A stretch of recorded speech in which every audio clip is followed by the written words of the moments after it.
Dès le début de rencontre, on se sera rendu coup pour coup entre Saint-Simon et Dijon-Dodon lors d'une confrontation parfois engagée et disputée sans round d'observation aucun, à l'image d'une première frappe de Dubarry au bout de 20 secondes de jeu seulement.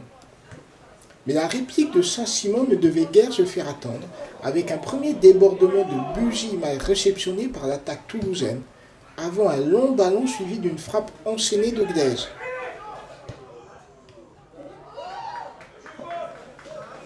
Pourtant, les visiteurs se montreront légèrement plus incisifs que leur hôte en fin de première période, où Sarraute inquiétait Rivière à la conclusion d'un contre. Ce même Rivière, impeccable à la prise de balle d'un vicieux coup franc, et tout aussi serein sur la tête plongeante beaucoup trop croisée de Joanny.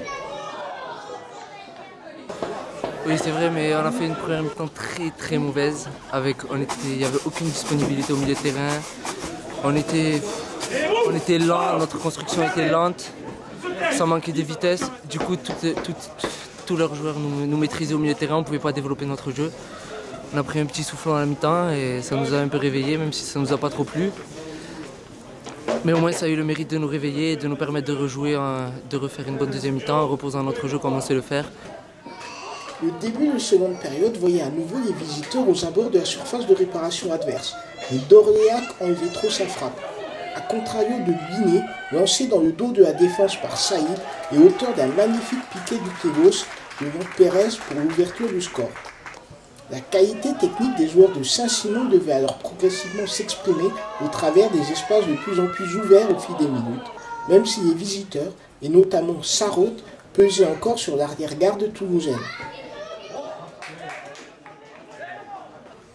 Un poids présent jusqu'à l'expulsion de Serre pour un tacle quelque peu appuyé sur Saïd.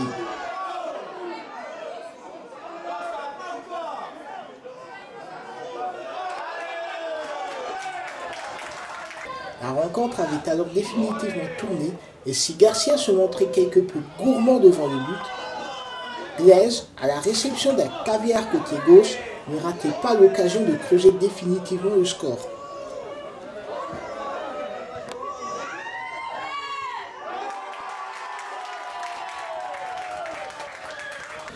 Ensuite, il y a ce petit fait de jeu avec le carton rouge. Je pense qu'il est mérité, mais je ne suis pas sûr. Mais bon, on va être content de cette victoire parce qu'on a bien réglé notre collectif en deuxième mi-temps et on est fiers de ce qu'on a fait pour la deuxième mi-temps. Mais on va tâcher d'oublier la première mi-temps pour nos prochains matchs et de garder que la seconde. En championnat, on a un seul match nul à CMA qui est un concurrent. Chez nous, on s'est imposé à chaque fois, on a fait des bons matchs à l'extérieur. Très bon match le week-end dernier à Ouadour, contre une très bonne équipe d'ailleurs. Et là, notre série continue et on espère aller jusqu'au bout.